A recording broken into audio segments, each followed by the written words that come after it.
Okay. Then still dog will come or not?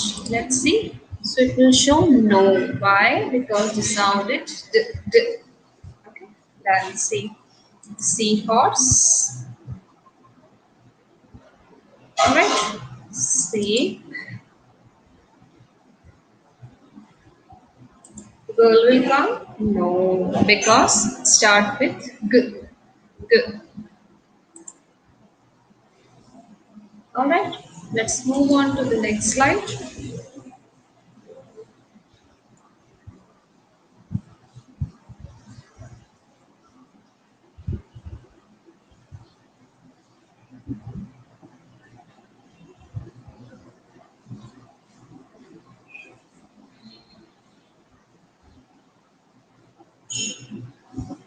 All right.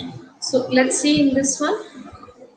Ask them if they're unable to do it. You do it on their behalf. Right? Apple. Uh, Answer my own. Then a cat. No. Monkey. No.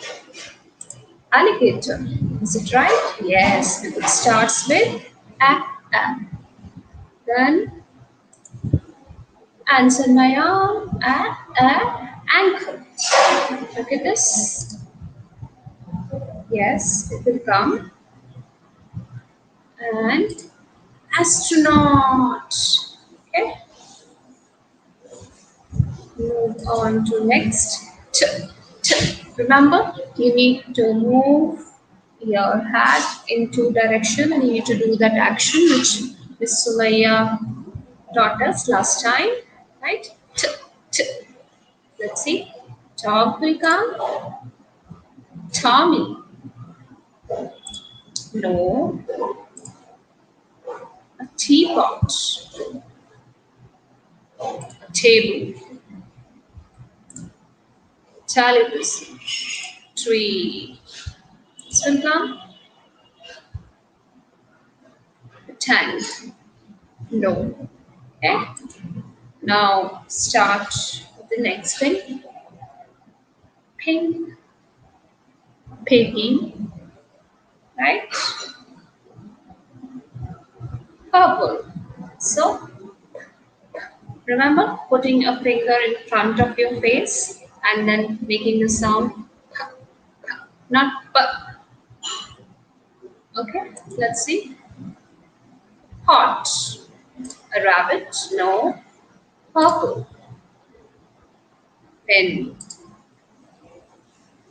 A pink pig. Pineapple. Puppy. Yes. The cloud will come?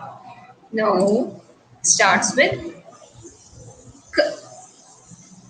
Alright. Now the next letter sound was E. E. Alright. Iguana. Insects. Ink. Fish will come? No. No.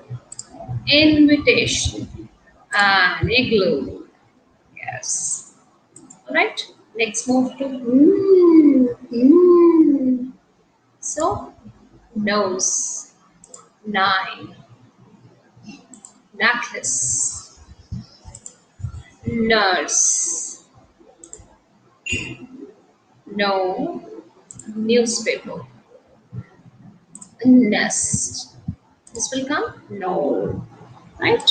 So in that way, you can just revise your letter sound to your students and help them to visualize more things that starts with that particular letter sound. So it makes things a lot easy.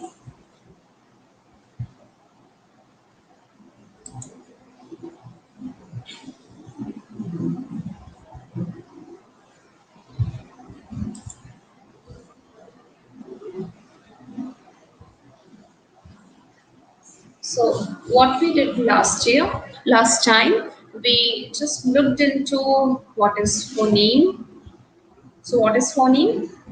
Phoneme is the smallest unit of sound that we can hear in a word. For example, k actors. How many phonemes are there?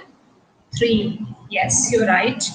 And then if we look into the graphemes, so grapheme is either a single letter that is making a particular sound, or can be a group of letter that is combined and making a particular sound. For example, ch, ch.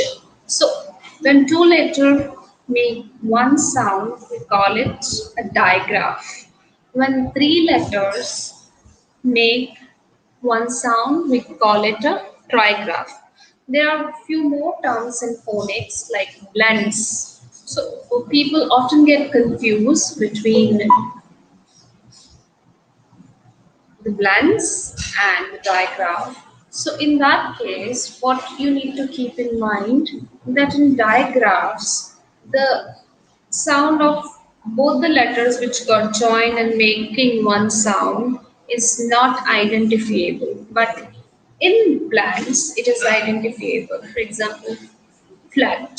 So what two letters are you hearing? It's flat. So you can easily identify it as letter F and letter L that is making the sound fla. So fla is a blank. On the other hand, C and H joined together makes the sound ch, ch. Can you identify the two letters? Not really, right? So this is the difference between digraph and a blend. Now, when we start reading, right, as a child, we need to see that the child is listening the sound, right? When we say the words, the child is listening the sound and then segmenting the letter sound and trying to read. When the child is reading, we need to see that the child is blending the sound and reading it. Okay? So, other than this, what else you can do and can explore when it comes to reading? So it's very easy to read if we do it in a systematic way and when a teacher itself has an understanding. So as I just told you, a digraph is a pair of letter which makes one phoneme sound. A digraph is three letters that make one phoneme sound. For example, snail. Right? So A and I join together and making the sound A. Right? Second example is boat.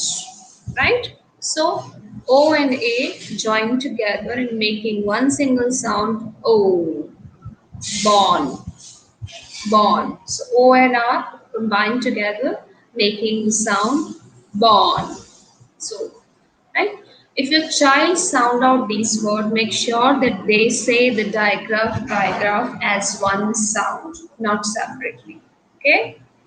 Now, the second thing is sounding out digraph. When reading, sound out these words as, for example, train. T, r, a, n, train. S, E, sleep, ch, ch, church. How many sound phonemes? So, for example, in the first one, how many sound could you hear?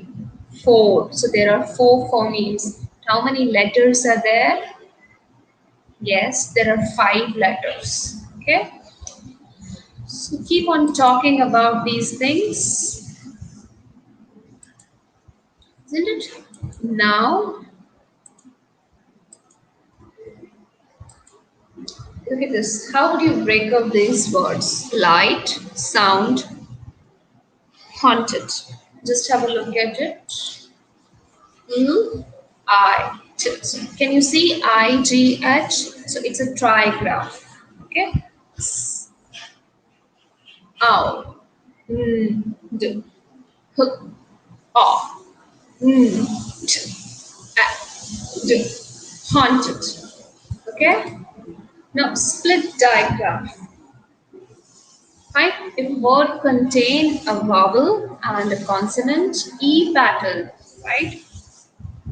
The vowel and the E are a split diagram. For example, like, So E comes at the end of the word, make the vowel say its letter name, but doesn't make a sound itself. For example, like. So what is the letter name? I. So you will be sounding like. Next is cake. E comes at the end, so E will remain silent, but will make the vowel say its letter name, right? Cake, flute, complete, rope. So in each case, E is coming at the end, keeping itself silent, but it is making the vowel say its letter name. So this is an example of split digraph. Alright, this used to be referred as magic E when E comes at the end and helps a vowel to say its letter sound. Then in that case, E is known as magic E. However, it is more helpful to call it as split digraphs because there are many words that end in E which are not split digraph. For example, hair, before, there, what. So these are not an example of split diagram. Now, letter patterns, right? When reading, it is easier to break down long words into section, cover up the part of the word you are not trying to read before. Blend it. Example, butterfly. So you can chop it down, but or fly. Chimpanzee. September. So, right, looking at the letter patterns, so look, means dividing, chunk it into bits and pieces, readable bits and pieces, which the child already know to read. Now, this is what I would like to share. We will be meeting today evening to explore more. Okay, thank you.